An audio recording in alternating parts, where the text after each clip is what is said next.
이사철이 시작됐죠. 새집으로 이사 간다는 설레임보다는 새집 증후군으로 이 건강에 대한 걱정부터 앞선다고 하는데요. 그래서 건강하고 쾌적한 환경을 위해서 친환경 마감재가 인기를 끌고 있다는데 그 이유는 무엇인지 저와 함께 알아보시죠. 예나 지금이나 변함이 없는 내 집 마련의 꿈. 오늘도 많은 사람들은 내 집 마련과 함께 살기 좋은 집을 꿈꾸고 있는데요. 가족의 건강을 생각하며 살기 좋은 집을 만들기 위한 웰빙 제안, 지금부터 알려드립니다.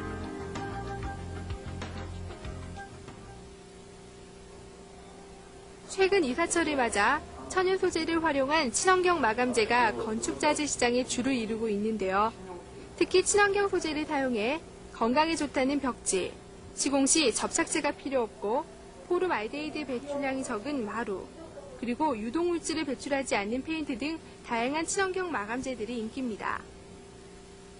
건축물 내에서 사람들이 하루에 80에서 90% 이상을 시간을 보낸다고 하는데, 그러다 보니까는 건물 내 환경이 무엇보다도 중요하게 됐고, 또한 건강에 대한 관심이 아주 높아졌습니다. 그래서 그런 건강과 건축 재료에 대한 오염이 나지 않는 재료를 찾다 보니까 친환경 건축 재료에 대한 관심이 최근 어느 때보다 높아지고 있습니다. 친환경 건축 재료에 대한 관심만큼이나 친환경 마감재로 시공한 집들이 늘고 있다고 합니다.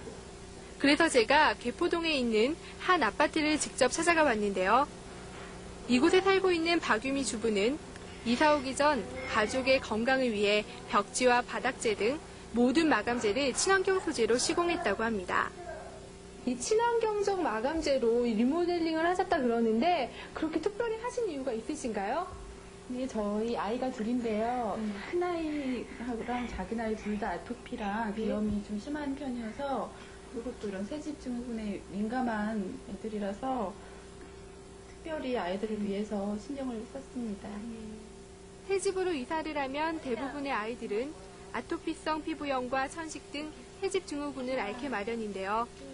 박유미 주부의 남다른 아이 사랑 때문에 새집 증후군을 예방할 수 있었다고 합니다. 그래서 이 집의 포름알데히드 농도를 측정해 봤는데요. 침실의 0.39ppm으로 세계보건기구에서 지정한 포름알데히드 농도 0.08ppm보다 높은 반면 아이방은 0.01ppm으로 낮게 나타났습니다. 아이방과 침실의 수치가 다르게 나온 이유, 무엇 때문일까요? 안방하고 거실에는 규조토 시공을 안 했고요. 아기방 두 곳에는 규조토 시공을 했는데요. 규조토 시공한 방은 규조토가 유해물질을 흡착 분해하고 또 탈취 효과가 있기 때문에 일단 방에 들어와 보시면 확연히 그 규조토 한 방의 느낌이 다르다는 것을 느끼실 수 있고요. 이처럼 아이방과 침실의 수치가 다른 것은 마감재의 차이, 규조토의 사용 유무라고 하는데요.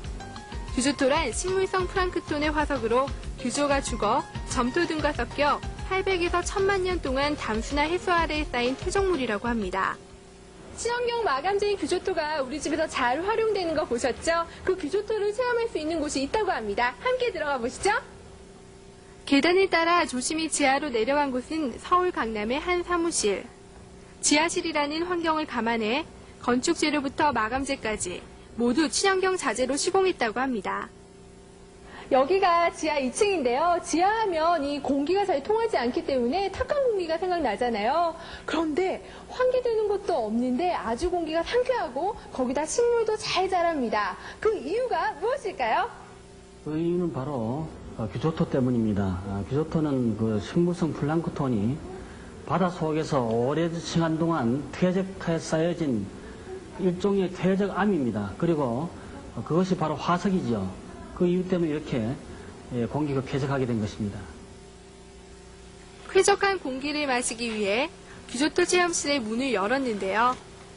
흙을개서 바른 것처럼 보이는 규조토를 만져볼 수 있었고요. 수목원에 놀러 온 듯 머리가 맑아지고 마음이 편안해지는 것을 느낄 수 있었습니다. 규조토는 숲보다 무려 5,000배 이상 많은 기공이 있는데요. 자, 보이시나요? 많은 기포가 올라오죠. 이렇게 최근에는 이 규조토가 건축 마감재로 새롭게 태어났다고 하는데 과연 어떤 특성이 있기 때문에 규조토가 이렇게 활용된 걸까요? 규조토는 조금 전에 보신 바와 같이 초다공질체로 되어 있기 때문에 실내에 있는 유해한 물질들을 흡착하고 분해하는 기능을 가지고 있고 또 습도를 조절한다거나 또 거기에 있는 그 냄새를 제거하는 여러 가지 기능을 가지고 있습니다. 아, 그렇군요. 이 규조토의 미세기공 때문에 이 습도 조절까지 가능하다고 하는데 그럼 제가 한번 물을 뿌려볼게요. 우와, 정말 물이 하나도 안 묻어나요. 많이 뿌렸는데도 그대로 스며드는 게 습도 조절 확실하게 되겠네요. 물을 분사하자마자 바로 흡수되는 것이 마냥 신기한데요. 규조토의 미세기공으로 습기가 들어갔다 나왔다 하면서 습도를 조절한다고 합니다. 이번에는 규조토의 탈취 효과를 알아보기 위해 빈병에 숯과 규조토를 넣고 담배를 넣어봤는데요. 시간이 흐르자 숯보다 규조토가 들어있는 병이 담배 냄새 탈취 효과가 가장 뛰어남을 알 수 있습니다. 이외에도 규조토는 결로로 생기는 곰팡이 진드기의 발생을 억제하고 단열 효과가 뛰어나 30%나 난방비를 절감할 수 있다고 합니다. 여러 가지 있는데요. 그 중에 하나가 이 1300도의 온도에도 전혀 타지 않는 아주 완벽한 방화 재료입니다. 한번 제가 태워보겠습니다. 이 바나가 1300도짜리인데 이 보시는 바와 같이 이 1mm 규조토를 이렇게 가까이에서 쏴도 전혀 타지 않습니다. 탄 자리를 이렇게 만져봐도 손에 그 어림이 전혀 묻지 않습니다. 그러니까 이건 완전한 방화 재료라고 할 수 있죠. 환기가 잘 되지 않는 지하실의 공기와 쾌적한 집을 만드는 데 걸림돌이 되었던 새집 증후군. 이를 예방하기 위해 친환경 마감재를 사용하는 것도 하나의 방법이 될 수 있지만 근본적인 해결이 먼저겠죠? 직접적인 방법은 오염원을 없애주는 것이 있고요.